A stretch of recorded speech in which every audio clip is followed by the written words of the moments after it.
Hello and नमस्कार दोस्तों, HP general knowledge 53 के इस वीडियो लेक्चर में आपका पुनः स्वागत है, अभिनंदन है। जैसा कि आपको पता है कि हम आपके लिए लेके आते हैं हिमाचल प्रदेश के बहुत ही चुनिंदा महत्वपूर्ण प्रश्न, जिनकी आगामी परीक्षा जो कि हिमाचल प्रदेश में आयोजित की जाएंगी, उनमें आने की बहुत ही संभावना होती है, फुल संभावना होती है।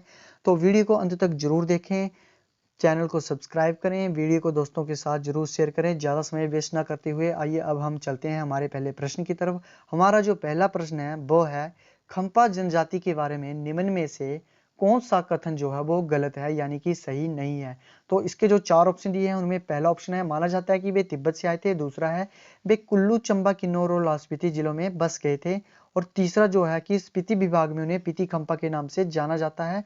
और चौथा ऑप्शन है, उनके द्वारा बोली जाने वाली बोली को मंछाद के नाम से जाना जाता है। अतः तो इसका जो ऑप्शन डी है वो गलत है, क्योंकि उनके द्वारा बोली जाने वाली बोली को मंछाद नहीं कहा जाता है, उनके द्वारा बोली जाने वाली बोली को खंपा कहा जाता है। वहीं ऑप्शन ए सही है कि वे तिब्बत से आए थे। ऑप्शन बी भी सही है, वे कुल्लू, चंबा और किन्नौर और लाहौल स्पीति में बस गए थे, ये भी सही है। स्पीति विभाग में उन्हें पीती खंपा कहा जाता है।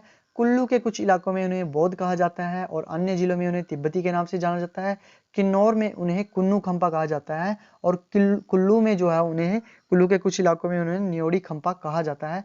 चंबा में उन्हें थावा खंपा कहा जाता है और लाहौल स्पीति के कुछ इलाकों में उन्हें गर्जा खंपा के नाम से जाना जाता है।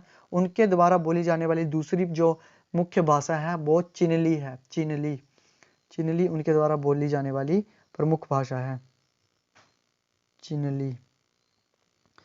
अब चलते हैं हमारे अगले प्रश्न की तरफ। हमारा अगला जो प्रश्न है कि हिमांश क्या है, तो इसके जो ऑप्शन है वो है, ग्लेशियरों को बचाने के लिए एक नई तकनीक है, या फिर दो ऑप्शन बी है कि एक हिमालय का एक अनुसंधान केंद्र है, या ऑप्शन सी है मौसम की भविष्यवाणी प्रणाली है, हिमाचल प्रदेश में भूगर्भीय सर्वेक्षण करने का कार्यक्रम है।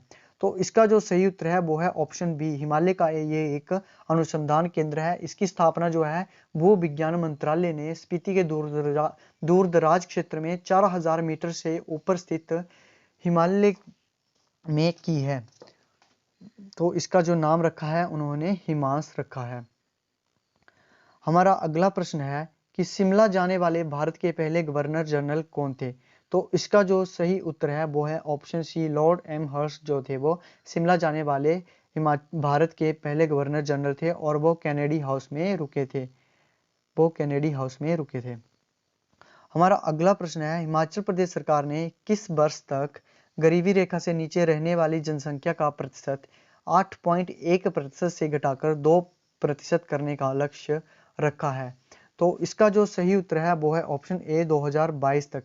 तो हिमाचल प्रदेश सरकार ने सस्टेनेबल डेवलपमेंट गोल यानी कि सतत विकास लक्ष्यों को प्राप्त करने के लिए वर्ष 2022 तक गरीबी रेखा से नीचे रहने वाले आबादी के प्रतिशत को 8% घटाकर 2% करने का लक्ष्य रखा है।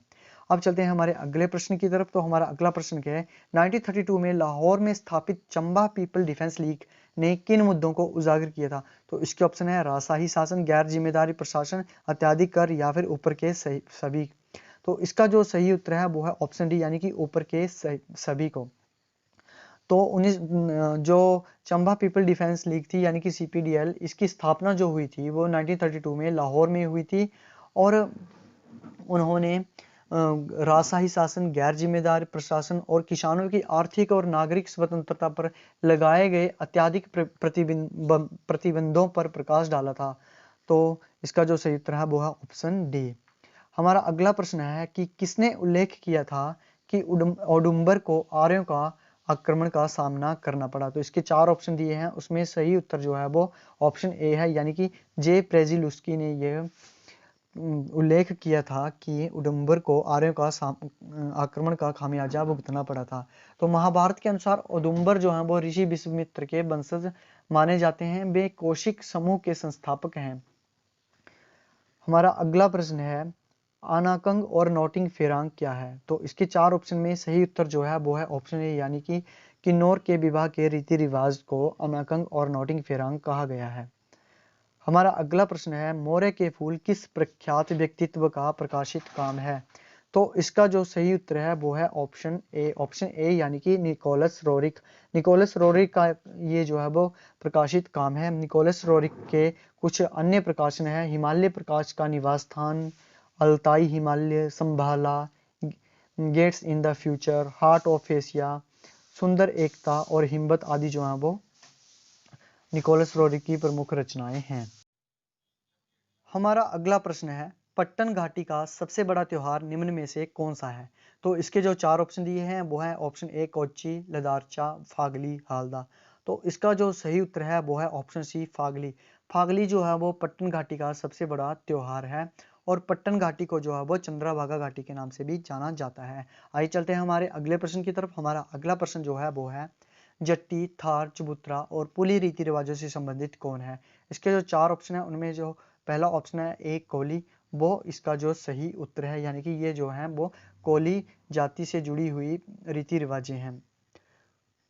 जट्टी समारोह जो है वो बच्चे के बाल काटने की एक प्रथा है। वहीं थार जो है एक उठा हुआ मंच है उन लोगों के लिए जो अप्राकृतिक मृत्यु से मरे हुए हैं उनके लिए बनाया जाता है। वहीं चबूतरा जो है वो दिवंगत आत्मा की स्मृति में निर्मित एक मंच है। वहीं पुली जो है एक पारंपरिक व्यापारिक संबंध है।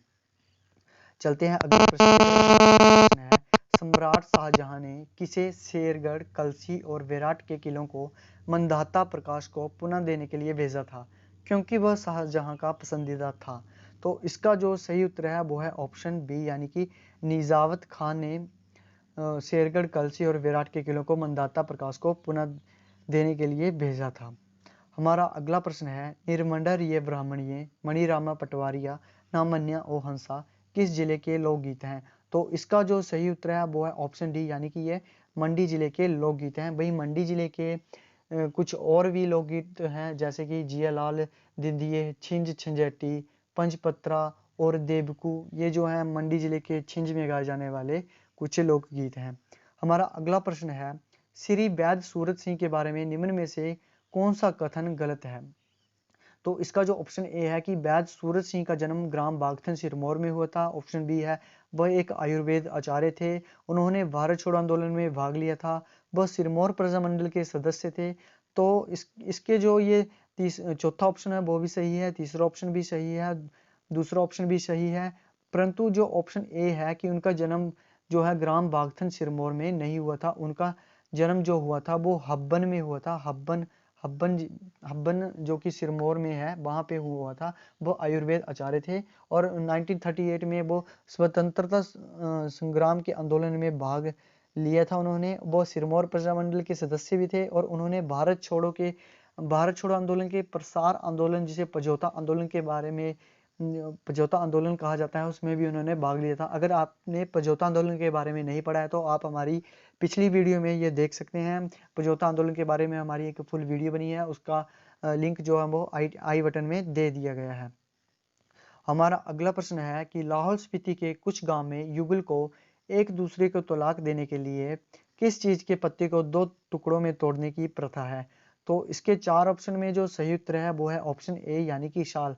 शाल का जो बोटेनिकल नाम है और उसे सोरिया रोबुस्टा कहा जाता है और इसके पत्ते को 2 टुकड़ों में तोड़ने की प्रथा है तलाक केस में। ये लाहौल स्पीति के कुछ गांवों में प्रचलित है। वहीं लाहौल स्पीति के कुछ गांवों में एक और प्रथा प्रचलित है तलाक, वो भी तलाक से ही संबंधित है, कि उसमें जो है वो जिन जोड़ों के बीच में तलाक हो रहा है उनकी उंगली के बीच में रुई से बना हुआ एक कच्चा धागा बांधा जाता है और वह गांव के कुछ चुने हुए मुख्य सदस्यों के सामने वो उस धागे को तोड़ा जाता है और तलाक संपन्न मान लिया जाता है।